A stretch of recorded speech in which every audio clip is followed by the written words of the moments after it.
ഇന്ന് ചിങ്ങം 1, മലയാള മാസത്തിൻ്റെ പുതുവർഷം തുടങ്ങുന്നത് ചിങ്ങമാസത്തിലാണ്. ഈ മാസത്തിന് വളരെയധികം പ്രത്യേകതകളാണുള്ളത്. മലയാളികളുടെ ഏറ്റവും വലിയ ആഘോഷമായ ഓണം ആഘോഷിക്കുന്നത് ചിങ്ങമാസത്തിലാണ്. ഇപ്പം ഞാനുള്ളത് തൃക്കാക്കര അമ്പലത്തിലാണ്. ഇവിടെ ഓണമായിട്ടുണ്ടെങ്കിൽ 10 ദിവസം ആഘോഷങ്ങളാണ്.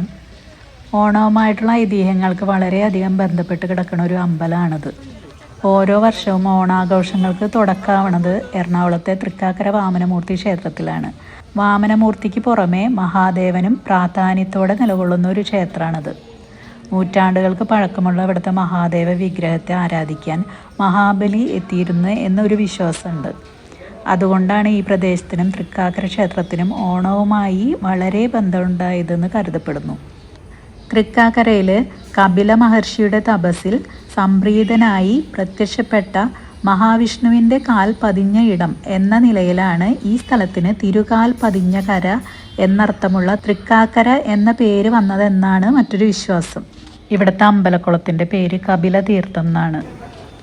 ഇതാണ് ഇവിടുത്തെ ശിവക്ഷേത്രം. ചിങ്ങമാസം 1-ാം തീയതി കാരണം നല്ല തിരക്കുണ്ടായിരുന്നു. മഹാബലി ആരാധിച്ചിരുന്നു എന്ന് കരുതുന്ന ശിവപ്രതിഷ്ഠയെ തൊഴുതതിന് ശേഷമാണ് നമ്മൾ വാമനമൂർത്തിയെ തൊഴേണ്ടത്. ഓണാഘോഷങ്ങളുടെ ഭാഗമായിട്ട് എല്ലാവരുടെയും പന്തലൊക്കെ ഇട്ടിട്ടുണ്ട്. അത്തം മുതൽ തിരുവോണം വരെയുള്ള ദിവസങ്ങളിൽ തൃക്കാക്കര ക്ഷേത്രവും പരിസരവും ആഘോഷത്തിമിർപ്പിലായിരിക്കും. ഉത്രാടം തിരുവോണം ദിവസങ്ങളിൽ ക്ഷേത്രത്തിൽ നൽകുന്ന സദ്യ ഏറെ പ്രസിദ്ധമുള്ളതാണ്. ഓണം വീടുകളിലേക്ക് എത്തിയത് ചേരന്മാരുടെ കാലത്തായിരുന്നു അത്രേ. മഹോദയപുരം ഭരിച്ചിരുന്ന ചേരന്മാരുടെ അധികാര പരിധിയിൽ വരുന്ന തൃക്കാക്കര ക്ഷേത്രത്തിൽ മാത്രം നടന്നിരുന്ന ചിങ്ങമാസത്തിലെ ആഘോഷം വീടുകളിൽ കൂടി ആഘോഷിക്കാൻ നിർദ്ദേശിക്കുകയും പിന്നീട് അത് കേരളം മുഴുവൻ വ്യാപിക്കുകയും ചെയ്തു എന്ന് വിശ്വസിച്ചു പോരുന്നു. ഇന്ത്യയിൽ വാമനൻ പ്രതിഷ്ഠയായുള്ള വളരെ ചുരുക്കം ക്ഷേത്രങ്ങളിൽ ഒന്നാണ് തൃക്കാക്കര വാമനമൂർത്തി ക്ഷേത്രം. തമിഴ് വൈഷ്ണവ ഭക്ത കവികളായ ആഴ്വാർമാർ പാടിപ്പുകഴ്ത്തിയ 108 ദിവ്യദേശങ്ങളിൽ ഒന്നുകൂടിയാണ് തൃക്കാക്കര ക്ഷേത്രം. ഉത്രാടത്തിനും തിരുവോണത്തിനും ക്ഷേത്രത്തിലെത്തുന്നവർക്ക് ജാതി മത ഭേദമന്യേ വിഭവസമൃദ്ധമായ സദ്യ നൽകാറുണ്ട്. ക്ഷേത്രമക ഓഡിറ്റോറിയത്തിലാണ് സദ്യ നടത്തുന്നത്.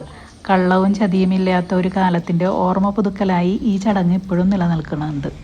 പണ്ട് കാലത്ത് കർക്കിടകത്തിലെ തിരുവോണം മുതൽ ചിങ്ങത്തിലെ തിരുവോണം വരെ 28 ദിവസം ഉത്സവം ഉണ്ടായിരുന്നു അത്രേ. പിന്നീട് അത് ചിങ്ങമാസത്തിലെ അത്തത്തിന് കൊടിയേറിയിട്ടുള്ള ഉത്സവമായിട്ട് ചുരുങ്ങി. ഓണമാകുമ്പോൾ തൃപ്പൂണിത്തറയിൽ അത്തച്ചമയം ഉണ്ടാവാറുണ്ട്. ഇതിനുള്ള കൊടി കൊണ്ടുപോകുന്നതും തൃക്കാക്കരയിൽ നിന്നാണെന്ന്. പണ്ട് കാലത്ത് കൊച്ചി മഹാരാജാവ് തൃപ്പൂണിത്തറയിൽ നിന്ന് എല്ലാ അലങ്കാരങ്ങളോടും കൂടി എഴുന്നള്ളി തൃക്കാക്കരയിലെത്തി കൊടി വാങ്ങിപ്പോകുന്ന പരിപാടി ഉണ്ടായിരുന്നു. ഓണത്തിൻ്റെ 10 ദിവസവും ദശാവതാര ചാർത്ത് ഉണ്ടാവും. ഭഗവാന്റെ വിഗ്രഹത്തിൽ 10 അവതാരങ്ങളുടെ രൂപത്തിൽ ചന്ദനം ചാർത്തുന്നതാണ് ഈ ചടങ്ങ്. ഓരോ ദിവസവും മത്സ്യം, കൂർമ്മം, വരാഹം, നരസിംഹം, വാമനൻ, പരശുരാമൻ, ശ്രീരാമൻ, ബലരാമൻ, ശ്രീകൃഷ്ണൻ, കൽക്കി എന്നീ രൂപങ്ങളിലാണ് ഭഗവാന് ചന്ദനം ചാർത്തുക. അപ്പോൾ 5-ാം നാളിലെ വാമന ദർശനം വളരെ പ്രധാനപ്പെട്ടതാണെന്നാണ് പറയണത്.